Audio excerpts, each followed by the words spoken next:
અથવા રૂંવાટીવાળા કોઈ પણ પ્રાણી, દાખલા તરીકે ઘેટું છે, બકરી છે, કૂતરો છે, દરેક વસ્તુના કોઈ કટકા કલમથી એનો ફેલાવો થાય, કોઈ બીજથી થાય. દાખલા તરીકે આંબાની ડાળખી બાંધવામાં આવે તો એનાથી આપણે એનો ફેલાવો કહીએ. એનું ફળ પાકેલું હોય એનો ગોટલો રૂપીએ તેમાંથી ફેલાવો થાય.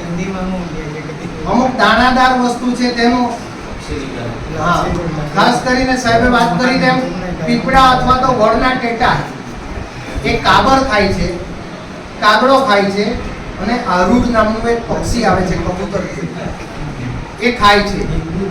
અને એના પેટમાં ગયા પછી એ પ્રોસેસ થાય છે અને જે ચરક બને છે એ ચરક કોઈ મકાન પર, કુવા પર, કોઈ પણ જગ્યાએ હોય એ ચોંટી જાય એ જગ્યા પર બીજનો ફેલાવો કરે.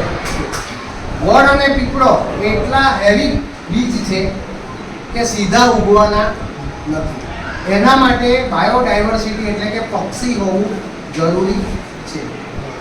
એટલે આ બધી જે વસ્તુઓ છે એ પક્ષી, કાલે જ આપણા જે સ્ટેટ પ્રોજેક્ટ ડાયરેક્ટર મેડમે આના વિશે જે કાગવાસ, કાગડાને શા માટે ટકાવવા જોઈએ એ વિષય પર બી એક વાત થઈ હતી.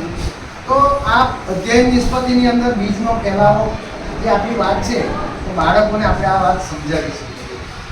બીજું કે નદી જે જગ્યાએથી નીકળતી હોય ત્યાંથી એ વહન કરે વહેણ, તો ત્યાંના જે ઘાસો છે એ ઘાસો પણ મેદાન પ્રદેશમાં એનું બીજ આવે છે. એટલે બીજનો ફેલાવો આ રીતે થાય છે. મિત્રો, વાંસને અત્યાર સુધી ઝાડ તરીકે ગણવામાં આવે છે, પણ અત્યારે હવે એને છેલ્લા 40 વર્ષથી એને ઘાસ વર્ગમાં ગણવામાં આવ્યું છે. એટલે હવે તમે એના પર પ્રતિબંધ,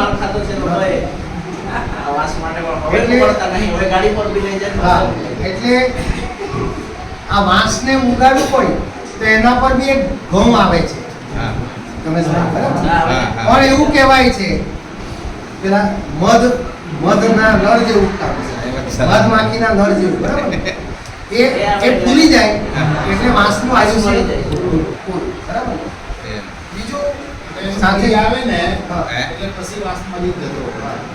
બીજું સાથે ખોડાજીભાઈ, આપણે અહીંયા જે આપણા મિત્રો છે અને આપણે પોતે બી ઉપયોગ કર્યો હશે, વહેના મશરૂમ, અહીંના મશરૂમ, તો એનું જે ઉત્પત્તિ સ્થાન પણ એ વાંસ છે.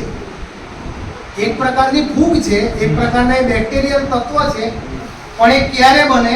જે તે અવકાશીય આકાશમાં પેલી લાલ વાદળી થાય, ગાજવીજ થાય, છેલ્લો વરસાદ થાય. આજે તો ભરચક હશે અને ગાયશો ને, એટલે આજે તમે સોનગઢના રોડ પર જશો ને તો ભરચક હશે, બરાબર? અને 20 રૂપિયામાં કેટલા ન્યુટ્રિયન્સ, બરાબર ને? 20 રૂપિયામાં કેટલા ન્યુટ્રિયન્સ, બરાબર? હા, શાકના પાંદડામાં કેટલું નેચરલ. તો 50 રૂપિયા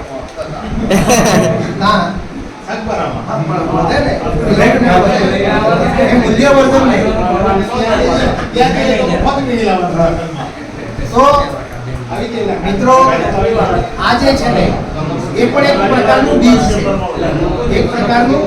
અને અત્યારે કોમર્શિયલ લેવલ પર મશરૂમ બનાવવામાં આવે છે. એમાં બટન મશરૂમ આવે ને એની ખૂબ મોટી વેલ્યુ છે, બટન મશરૂમ. અને એકવાર બીજ વાવે એમાં પણ ઘઉંના દાણા જ આવે છે, અને એ ખરેખર ઘઉં નથી, વાંસના બીજ હોય છે. એના પર એના ફૂગને ઉછેરવામાં આવે છે. એ બીજ બહુ મોંઘું મળે છે, એની લગભગ 4000 રૂપિયાની આસપાસ એની 250 ગ્રામની કિંમત છે. ડાંગરના પરાળમાં એ ફંગીસાઇડ કરવાનો અને દૂર એને મૂકવાના. એ જે પ્લાસ્ટિકની બેગ હોય એ કરવાની, પછી 15 દિવસ સુધી એના પર સાવર પાણીનો વાળો આપતા રહેવાનું. પછી આસ્તેથી કોથળી કાપવાની, એટલે નેચરલ વાતાવરણમાં એ મશરૂમ બનશે. અને ખરેખર એ પણ 300 ગ્રામ મશરૂમના 200 રૂપિયા છે. બહુ સરસ. અને 5 સ્ટાર હોટલમાં એનું વેચાણ પણ થાય છે, ખાવાનું પણ આપણને મળે છે, 12 મહિના મળે છે. તો આ બધા બીજ છે એ આપણે બાળકોને સમજાવી શકીએ છીએ, બરાબર? બીજના અંકુરણ માટે જરૂરી પરિબળો આપણે